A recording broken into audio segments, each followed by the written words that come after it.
At the Barkemeyer Law Firm, we have defended many clients with criminal mischief charges in all areas of Louisiana, from Shreveport to New Orleans, and many areas in between. Our defense attorneys have seen many different fact scenarios when it comes to this charge. We know how to work out these cases to protect our clients from jail as well as their criminal record. Now use this video as a means of learning a little bit about the general laws surrounding criminal mischief charges.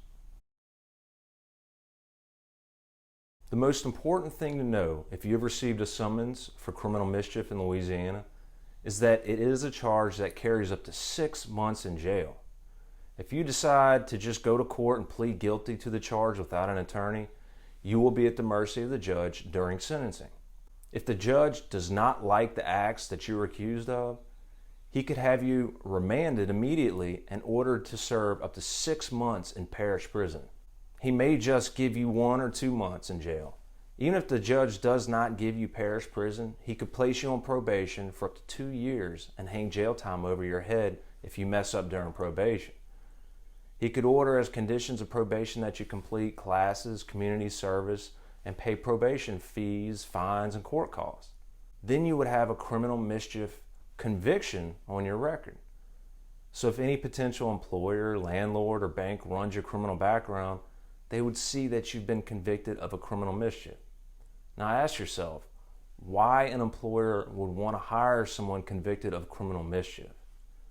In some of our cases, we may work out a deal for a criminal mischief conviction because it is much better than the other charges that the client has. But we always try to make it so that our client has the option of being able to remove it off their record. The first question our clients always have is, why did I get a criminal mischief charge? The statute for criminal mischief encompasses a lot of different behaviors. Police officers will often charge someone with criminal mischief when they feel like the defendant has done something offensive or illegal, but it does not squarely fit a specific statute. The acts will likely fall within criminal mischief statute. Many times the officer will tack on a criminal mischief charge along with other charges such as disturbing the peace, criminal damage to property, or theft. So let's get into some examples of criminal mischief. Obviously, there are many more fact scenarios than what I'm going to talk about, but this will give you some idea of what criminal mischief is. Criminal mischief is the intentional tampering with any property of another without the consent of the owner, with the intent to interfere with the free enjoyment of any rights of anyone thereto, or with the intent to deprive anyone entitled thereto of the full use of the property. For instance, if the defendant is in a store changing price tags or trying to remove theft detection devices, a police officer may charge her with criminal mischief. Also, any sort of vandalism would fall under this statute, as well as the criminal damage to property statute. Basically, criminal mischief under this provision is when the defendant intentionally messes with the property of another.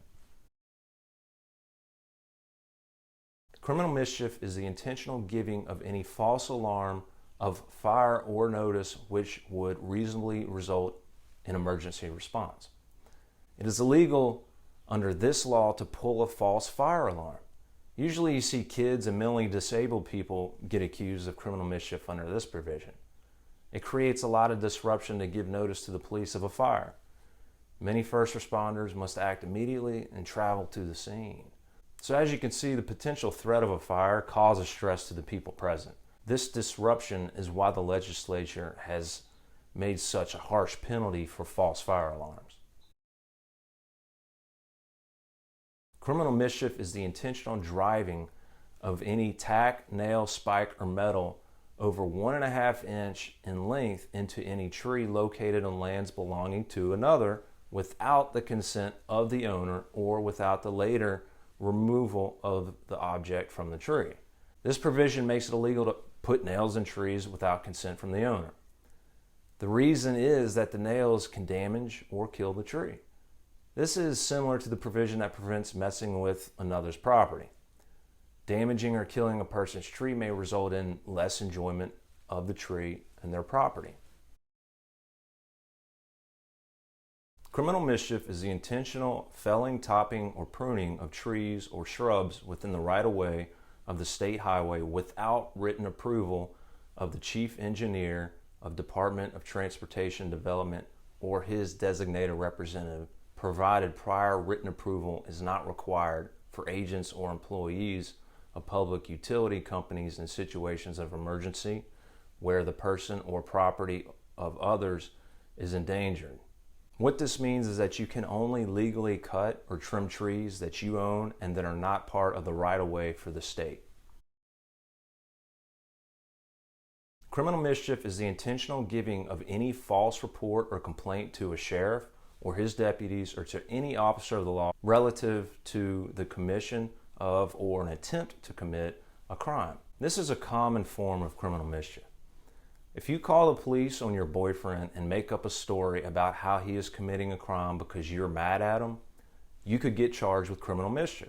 The legislature has made it illegal to make false police reports because it is disruptive to the police and requires them to spend time and resources to respond to a false report. Criminal mischief is the intentional throwing of any stone or any other missile in any street, avenue, alley, road, highway, open space, public square, or enclosure, or throwing any stone, missile, or other object from any place into any street, avenue, road, highway, alley, open space, public square, enclosure, or at any train, railroad car, or locomotive. Obviously, this is illegal because it could cause a lot of damage. If nobody was hurt or no damage occurred, the defendant would still have a charge for criminal mischief. The judge would likely give him 6 months in jail for this. If it is alleged that he did it multiple times, the DA could charge him with multiple counts of criminal mischief. The judge could order 6 months in jail on each count. Criminal mischief is the intentional taking temporary possession of any part or parts of a place of business or remaining in a place of business after the person in charge of such business or portion of such business has directed such person to leave the premises and to desist from the temporary possession of any part or parts of such business. This provision encompasses the scenario when an employee gets fired but refuses to leave or makes a scene disrupting the business. The law makes it illegal to stay because the employee could have access to important files or information of the business. The employee could then steal that information. If you get fired, grab your belongings and leave the business immediately. If you stick around after being told to leave, get ready for the police. Criminal mischief is the intentional communication to any person for the purpose of disrupting the public utility water service when the communication causes any officer, employee, or agent of the service reasonably to be placed in a sustained fear for his or another person's safety, or causes the evacuation of a water service building, or causes any discontinuance of any water services. It is illegal to call a water company and tell them that you did something to the water supply. That would cause a utility service company to have to react by investigating and testing the water. Criminal mischief is the intentional discharging of any firearm at a train, locomotive, or railroad car. Sorry to break it to you, but if you're caught shooting at a train, you could go to jail. It is illegal to shoot at a train. As you can see, criminal mischief charges can be very serious. Oftentimes, they will be accompanied by other charges as well. But we know how to successfully defend these charges. If you or someone you know has a criminal mischief charge, feel free to give me a call. I'd be happy to help.